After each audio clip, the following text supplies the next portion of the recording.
నమస్కారం.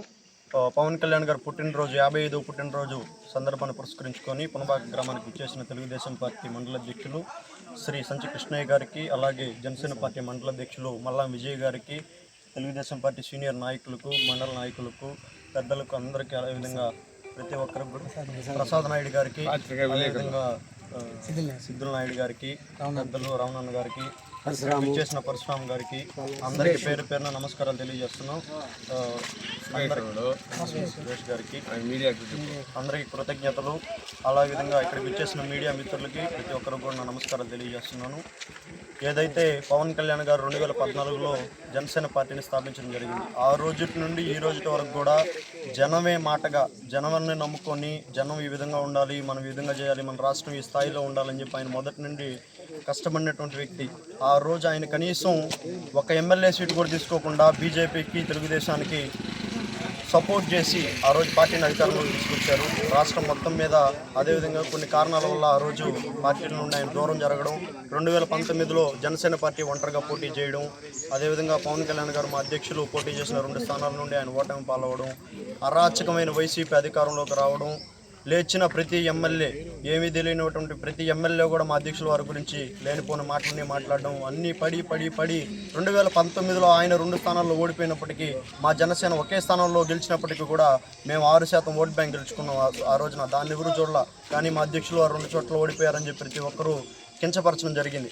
అదేవిధంగా పవన్ కళ్యాణ్ గారు ఆ రోజు అవమానాలు పడి 2021 మార్చి 14 జనసేన పార్టీ ఆవిర్భావ దినోత్సవం ఇప్పటం గ్రామంలో చెప్పినటువంటి మాట ఏదైతే ఉందో, వ్యతిరేక ఓటుని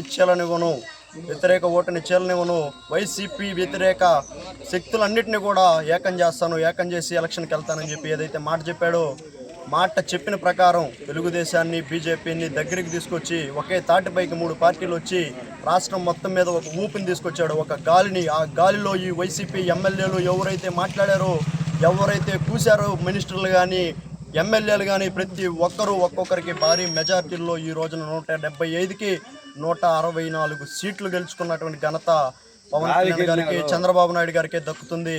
అదేవిధంగా మా నాయకుడిని ఇంతటి అవకాశం ఇచ్చినటువంటి చంద్రబాబు నాయుడు గారికి, డిప్యూటీ సీఎం చేసినందుకు గాను ప్రత్యేక కృతజ్ఞతలు తెలియజేస్తాను ఈ సందర్భంగా. అలాగే ప్రతి తెలుగుదేశం నాయకులకి, బీజేపీ నాయకులకి అందరికి కూడా, మోడీ గారికి, మా నాయకుడికి ఇస్తున్నటువంటి, మీరు మా నాయకుడి మీద చూపిస్తున్నటువంటి ప్రేమాభిమానులకి శిరసా వంచ మేము ఎప్పుడూ మీకు ఆ గౌరవం ఇస్తాం.